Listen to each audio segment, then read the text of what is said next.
Finally, explorers, narating na natin ang Sitio Iligan at dito ko gagawin ang aking first mission. Sakto, may naglalaro ng basketball. Oh. May ikaw maglaro ng basketball. Try natin maghanap ng kaibigan. Hello, magandang araw sa inyo. Pwede ba makilaro? Miguel pala, Miguel. Joshua, pwede ba makilaro ng basketball sa inyo?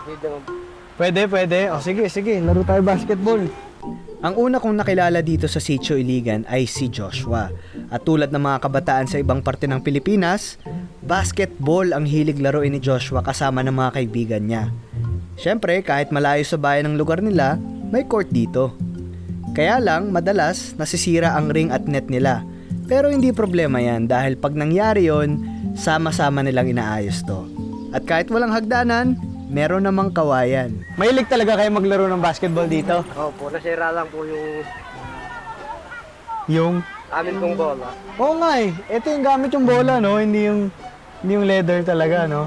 O tira, mga anong oras kayo naglalaro ng basketball? Paghapon daw mga Alas alas 4. 4 pagkatapos ng school. Simula dito, gaano katagal ang biyahe papuntang school nyo? Pagpapunta po doon, siguro mga 5 oras. Ano yun, lalakarin nyo? Lakad po. Pero dati po, doon po kami nakatira. Pero yung mga dito nakatira, doon din pumapasok. Hindi na po, dito na po dahil. Meron ng bagong school dito. Mga gaano katagal ang biyahe naman nun? Malapit lang mga 1 oras po. 1 oras. Isipin nyo, 1 oras papunta at 1 oras pabalik ang biyahe nila para lang makapasok sa school. Ibig sabihin, gusto talaga nila mag-aral. Yo, explorers! Pagkatapos maglaro ng basketball at mali, namasyal-masyal muna kami ng bago kong kaibigan na si Joshua. At may pinakilala siya sa aking magbubukid na taga Sitio Iligan. Ito po si Kuya po. Ay, hello, Miguel po. Kuya, ano po pangalan? Yami po. Yami. Opo. Miguel, Kuya Yami, Miguel. Siya si Kuya Yami Cruz. At dahil may kinalaman sa pagtatanim ang Mission Tuko, sakto ang meet-up namin. Pero hindi lang pala pagtatanim ang ituturo niya sa akin.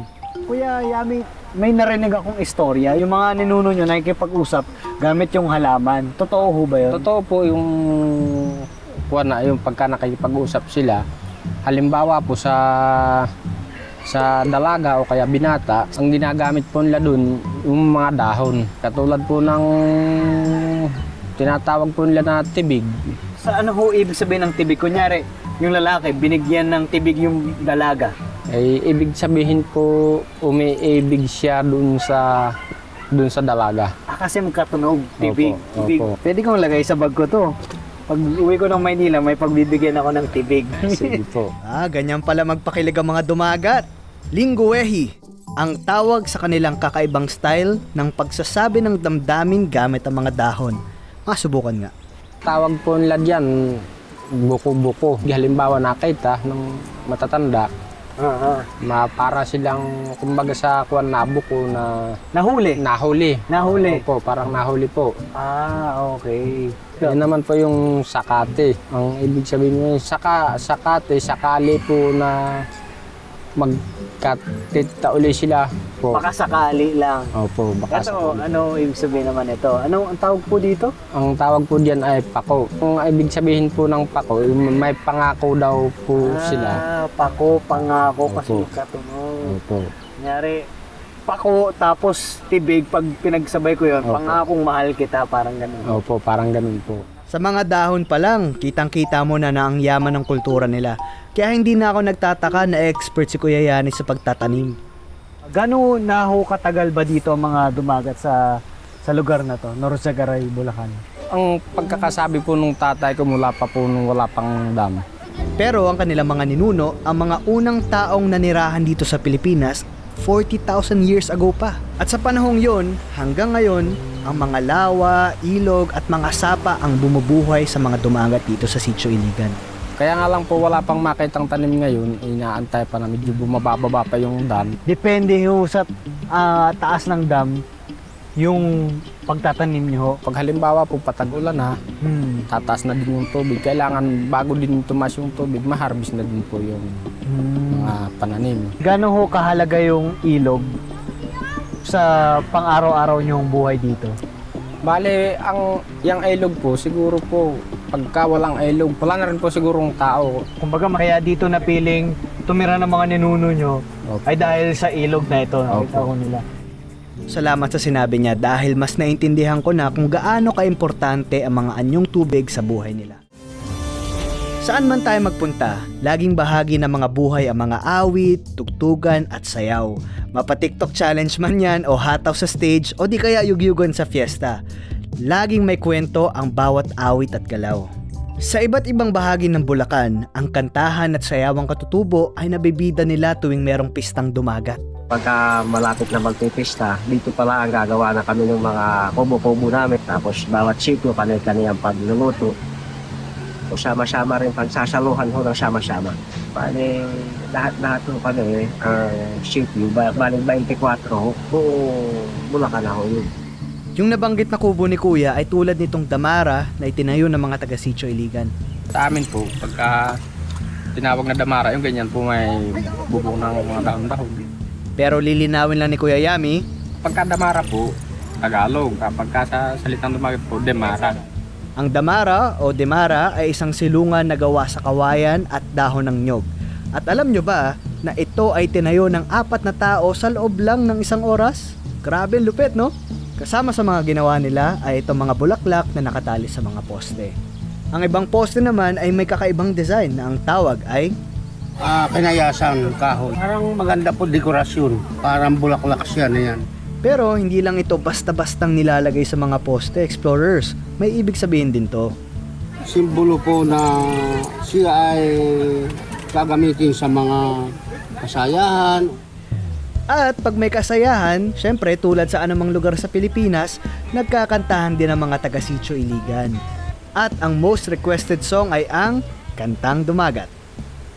Nagsagaagim san kinomotla Deka dumagitan ay pangkaraniwe Nagsagaage ay tande Tumagit yo amagun Dapat nabuti lumay-umay Ang balat ng kahoy kahit pinamay lang Saka dumagagan ay pangkaraniwan Ang balat ng kahoy ay tanda Dumagat niyang talaga Dapat lang mahalin sa tuwi-tuwi. Para sa mga dumagat, ang kanta ay kwento ng kanilang buhay. At isa rin tong paraan para ang kanilang kultura ay hindi makalimutan ng kanilang mga kabataan.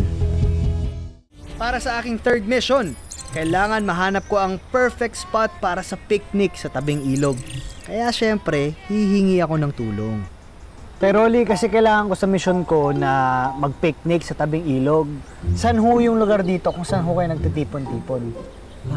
Dito po sa amin, sa Iligan, kung mayroon po kaming damarang ganyan, diyan na po kami nagtitipon-tipon para kumain. Pwede nyo ho bang samahan? Opo. Sige, dalhin ho natin itong mga binugo. Nung nakita ko yung damara, nako, alam ko na agad na ito ang perfect picnic spot sa tabing ilog. Ito ho yung damara, tayo Opo. Rolly. Ito po yung Yamahara. Oo. Dito ho kayo nagtitipon-tipon. Opo, pag lalo po't gumagawa po kami ng umaga nito, natitipon-tipon po kami dito at ito ang pinagsasalo-saluhan namin ito. Magandang hapon po. May okasyon ho ba? At nagaganda ho ng mga suot ninyo eh. May tanong ho ako, meron ho bang sayaw or katutubong kanta ang mga dumagat? Meron po. Meron ho. Pwede nyo ho ba ang turuan? Opo, sila po yung sumasayaw. Pwede nyo ho ba ang turuan kung paano ho ang sayaw ninyo? Sige ho. Tara ho. Paano ho ba yan?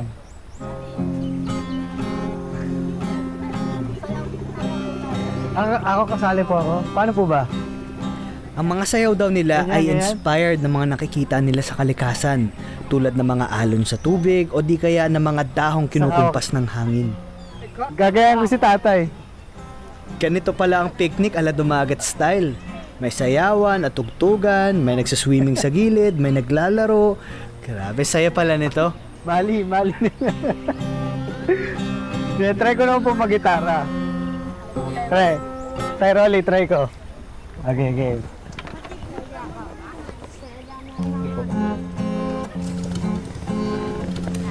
Tama ba, Tay? Tama. Hindi, mas magaling ka pa rin sa akin, Tay Rolly.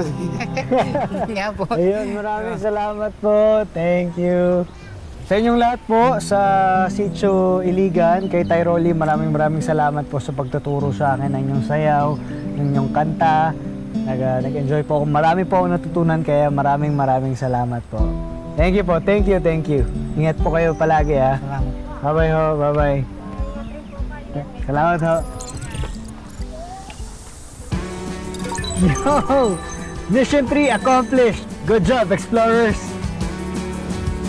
Yo, explorers! 1 destination, 3 missions, completed! Ang dami ko natutunan today. Ang dami ko na-gain na real-world XP points. Yo! Adventure badge! Isa lang ibig sabihin yan. Level up tayo. Let's go!